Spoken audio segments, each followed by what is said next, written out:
Yes guys, welcome back to another video. Welcome to the George Benson football channel. Chelsea versus Brighton Premier League preview. Chelsea 10 points, sat in 5th place in the Premier League table, and Brighton currently unbeaten in the Premier League. This is going to be an absolute cracker. At Stamford Bridge, Enzo Maresca looking for his first home victory in the Premier League as Chelsea manager, off the back of a huge win away at West Ham, an even bigger win at home to Barrow in the Carabao Cup. Brighton come into this game, beating Wolves 3-2 in the Carabao Cup. They've drawn the last 3 Premier League matches, including a 1-1 draw away at the Emirates. The manager, Herzler, the youngest manager ever in the Premier League, has come in. He hasn't bloody lost yet, but he was sent off against Nottingham Forest last week. I don't think he's going to be in the dugout for this game. Unfortunately, I'm quite busy on Friday night, so I'm uploading this video and recording it prior to listening to the Enzo Maresca press conference. But we're going to hope that there is no fresh injuries. We're going to hope that Romeo Lavia is fit and ready. We're going to hope that Malo Gusto didn't pick up any additional knocks in that 45 minutes that he got against Barrow. And I'm pretty sure we know that Reece James will, of course, be injured and not available for Chelsea. I am so excited about this game. Watching Chelsea at the moment fills me with so much joy. And I've got to keep saying it because it feels like a novelty still to be this excited. It's been so long, years, since I've actually been looking forward to watching Chelsea play. Having dealt with all of the stuff that we've dealt with regarding the club takeover, having the confusion regarding the transfer policy, having Graham Potter, Lampard, Pochettino, Bruno Saltor, and now, of course, we have got Enzo Maresca. And to be surprised the way that I have been about the starts of this season, to see a manager who is giving tactical instructions. You see Joao Felix going over to Maresca in that second half and taking instructions to deliver out there onto the field. And I'm backing what I'm seeing. I'm really starting to believe that this Chelsea team can go somewhere. And when you look at a fixture like Brighton at home, you look at the start of the season that they've had and the fact that we can inflict their first defeat of this Premier League season, this is the kind of challenge that shows that Chelsea can actually start to look up and be like, right, well, Man City are going to have Rodri out for the season. Martin Odegaard is out for Arsenal, and they went down to 10 men at City and didn't even really do anything in that match. Liverpool, they can get beaten at home to Nottingham Forest. The Premier League right now is looking as if it could be open. I'm not saying for 1 second that because Rodri's out for Man City, that Man City aren't the best team anymore. They absolutely are. Arsenal last week, as much as it really wasn't that entertaining to watch, the way that they did dig in, it's a phenomenal point. Even if they almost won it at the very end and then Man City get that equaliser, it's a phenomenal way to not lose at the Etihad with 10 men for more than half the game. So it is going to be a challenge, and I don't think it is the right thing right now to look at Chelsea's position, look at the 3 away wins that we've had, having still not won yet at Stamford Bridge. I'm not going to sit here and say that it's a title challenge. It's a title race for Chelsea. However, if you beat Brighton, who are unbeaten, then you go and beat Nottingham Forest and you win 5 out of your first 7, it's almost foolish to not start to think, well, can we? Could we? So for me, these next 2 Premier League home games, Brighton at Stamford Bridge, Nottingham Forest next weekend at Stamford Bridge, before the international break, if we win both of these, then blimey, is that October international break going to feel like one that, again, we just cannot wait for it to be finished. I cannot wait to see Chelsea play. And then after that international break, we go to Liverpool. So that is where the next really big challenge comes. But to be quite honest, Brighton are one of those sides that have obviously, over the years, we've looked at Brighton and we've taken their players. We've taken their managers. We've looked at, and even our owners have said that we look at Brighton and the way that they're ran, and we're like, that's kind of like the way we want to be.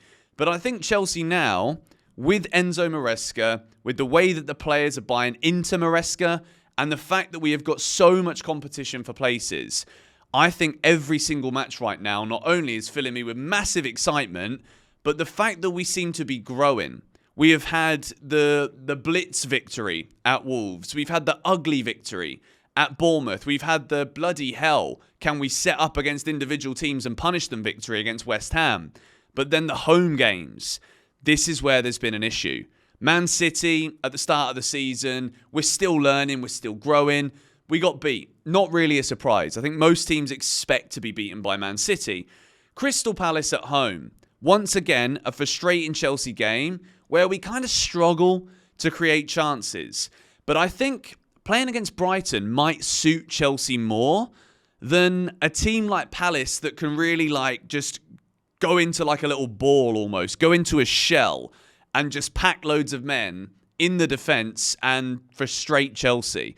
But I think we're learning how to deal with this. We're coping opponent by opponent with a manager that is willing and able to adapt in advance, but then also, if it isn't working in-game, Enzo Maresca is more than capable, more than willing to tweak things early. And I've said it all week. When it comes to what's exciting me about Chelsea right now, what do I like about Maresca?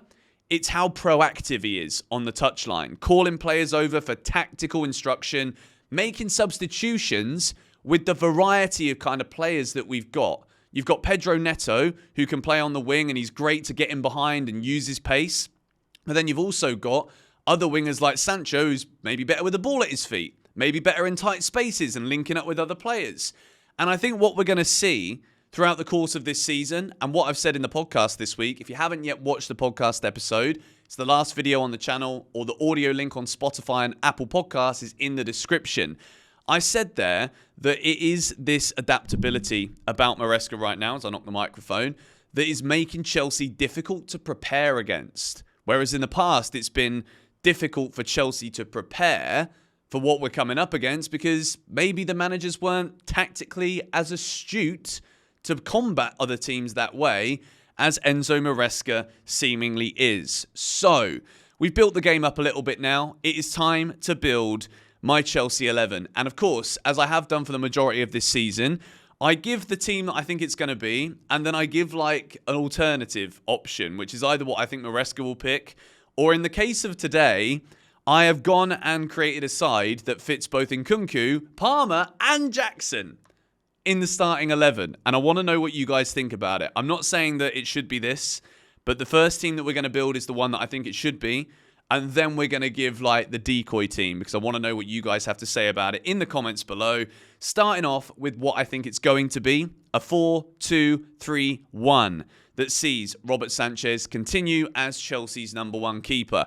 I've been saying it week on week, guys. Sanchez at Bournemouth, match winner. Sanchez last week, excellent. We need to see it consistently. And this would be another massive step at Stamford Bridge in front of our home fans. Deliver a big performance. Hell, a clean sheet again, 4 in a row. It would be mad, wouldn't it? But we're going to talk about that later. Moving into the back four. Malo Gusto. I've gone with Wesley Fofana, Colwill and Cucurella.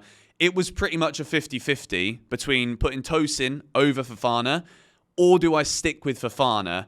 And I think Maresca's shown a lot of faith in Wesley Fofana. He's come out this week and said he loves Wesley Fofana as well. So with that being said, as much as I think Tosin has been class since he's come into the side, off the bench, I guess that's the way it's going to be. I think we'll go with some continuity here with Wesley and Levi in the back line. Cucurella or Gusto, one of them can invert. I think we're seeing it at the moment that it's both. We're seeing that versatile nature of a Maresca team where it can be the right back that inverts and underlaps, or we can see the overlap. And I think this is what makes Chelsea right now so difficult to play against and so difficult to prepare against, because both Gusto and Cucurella are doing these underlapping and keeping things narrow, getting forward. You can see the heat maps of both players recently. They're both getting into advanced positions and not always hugging that touchline as like traditional aggressive fullbacks. So I think it could be either one of them overlapping, underlapping. I don't know what we're going to see, but I'm excited about it nonetheless. When it comes to that midfield, Chelsea will get beaten against Brighton if we allow ourselves to be overran in the midfield. So it has to be Caicedo and Enzo Fernandez here. And I said it in the podcast, I think Enzo Fernandez, if he can find his absolute 10 out of 10 or 9 out of 10 performance here, then I think Chelsea can destroy Brighton. I think Chelsea can destroy anyone if we don't get overran in the midfield. Because as great as Caicedo is, You're not going to be able to get those 8 to 10 tackles, multiple interceptions, basically running the show by himself. Enzo, I thought, played well against West Ham last week, but I want to see even more. So this midfield, for me, is the key to Chelsea winning this game, because I think going forward, we've obviously got it. Defensively, we're growing, but it's about protecting that back line and making sure that we don't allow multiple opportunities for Brighton. They've got players that will hurt us. Joao Pedro's not going to be there. He's a really good player. I like Pedro for Brighton. Danny Welbeck will probably play, and he always bloody scores, doesn't he? Mitoma's obviously dangerous, but I think we've got enough to cope with it. Moving into the front four. So many questions here about what to do. You got Nkunku scoring a hat-trick in midweek. Nicholas Jackson, 4 goals, 2 assists in 5 Premier League games. Cole Palmer, obviously undroppable. Noni Madueke, is it time for him to come out the side? For Pedro Neto, look good in midweek. Sancho, I've gone with Madueke, Palmer, Sancho, Jackson as my front four. I just think at the minute, everyone is performing. We saw the 4 changes in the Carabao Cup, and I think we'll see the 4 changes back for this weekend's game to start against Brighton. And I think that is the exciting thing right now. I think all of the players, they know that if it isn't working, they're coming on at half-time. It's not like they're going to have to wait for a 10-minute cameo at the end. Some of them might do, but the reality of the situation is Chelsea will make changes early. That's what I love about Maresca. So now I'm going to show you guys Team 2. We're not going to build it in the same traditional way that we do the match preview with what I think the team's going to be. But we are going to just throw up a 3-2-4-1 formation side here. And I don't know what you guys think about this. I've put a lot of trust in Gusto and Cucurella to kind of be those right-sided and left-sided centre-backs. We've got Sanchez, Gusto, Colwill, Cucurella, Caicedo, Enzo, and then a front 5 that sees Madueke, Palmer and Nkunku both as 10s. That's exciting. Sancho on the left, Nicholas Jackson up top. Notably here, there's still no Neto, there's still no Felix or Mudryk in this team. But I look at this, and I know that some of you are going to think what the reality is, which is is there enough defensive coverage there? Can you trust Gusto and Cucurella? But the thing is, I think Gusto and Cucurella are both so good that as much as it might be better to have more traditional centre-backs there instead of full-backs that can play that role, I just think they're just too good to not have in the team. So as much as this might look like a crazy formation, I had to at least create something here that sees both Nkunku and Jackson on the field at the same time. And for goodness sake, there's no way you'll come to the George Benson football channel unless he's injured and nursing something. You're never, ever, ever going to come to this channel and not see me play Cole Palmer in my Chelsea 11. Whether it's on the right wing, as a number 10, in goal, Cole Palmer will always play because he's that flipping good. But this is another option that we could see. Let me know your thoughts on this in the comments down below. As for the score prediction here, Chelsea against Brighton, can we inflict Brighton's first defeat of the season? They've not conceded many goals. They've only shipped 4 in their first 5 matches, which is less than we've conceded. We've conceded 5 in our first 5, which is actually pretty good. They've scored 8, but they've drawn their last 3. Fabian Hürzeler will not be on the bench for this game. This is such a big game for Chelsea because it can tell us a lot about where we can go this season. I think considering how we grew into the season last year, and obviously I said it in the 8 Things You Missed video from the win at West Ham, we've only lost 2 of our last 20 Premier League games, which is an astonishing record. And I see this continuing. I think we're going to win. I think we win 3-1. At the moment, I look at the Chelsea team and I'm like, whoever it is starting going forward, I think we're going to score goals. I think Brighton are going to offer a sterner test going forward than we've experienced from both Bournemouth and West Ham in the last 2 matches where we've kept clean sheets since that last international break. But for me, I'm going to say it again because I want to, as much as I want to let the excitement go, I want to get very excited and hype this team and get you guys excited as well. I also want to stress that I'm not necessarily expecting blitz performances every week. I'm not expecting blow teams away, play perfect, fluid, attacking football every single week. Sometimes I just want to see us grind it out. And this is a real challenge. And I don't care how we get the 3 points. I don't care if it's an own goal and we win 1-0. I don't care if it's a 2-1 and we've got an XG of like -7 and Brighton should have scored 55 as long as Sanchez is saving it. Like, I don't care how you win. Some games, and at this stage of the season when we're like, Chelsea are pretty good, aren't they? I want to just see those point numbers keep going up. I want to see us keep flipping, winning. And it's so important that we start winning at Stamford Bridge, because away from home, we seem to play with this beautiful freedom right now.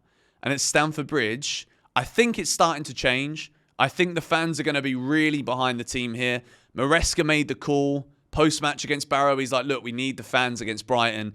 And I'm saying it here now on GBFC. If you're a Chelsea fan and you're going to Stamford Bridge, make a shit ton of noise this weekend. Because look, you win this weekend, you beat Brighton, and yeah, we're starting to really, really look up the table. And there's not many positions ahead of us right now. So I'm not saying anything. I kind of am. We're going to win it all, mate. We're going to absolutely win it all. Anyway, thoughts in the comments down below. I've gone with a 3-1 score prediction. Let me know yours in the comments. Make sure if you want to buy the Chelsea kit this season, or anything for that matter in the Mega Store, use the discount code GBFC10. The link to that is in the description, or you can use the QR code that's just down there, and it will take you to the kit page and just put the discount in at checkout. And I'll see you guys for the watch along. I'm definitely going to be live tomorrow. I've been sick all week. I don't know what. I think I've got like a parasite or some shit in my stomach. It's flipping horrible. But hopefully I'll have the energy to be live. And then 6 Things We Learned will definitely be out after the game. Whether I'm, or not. You know what I mean? See you guys there.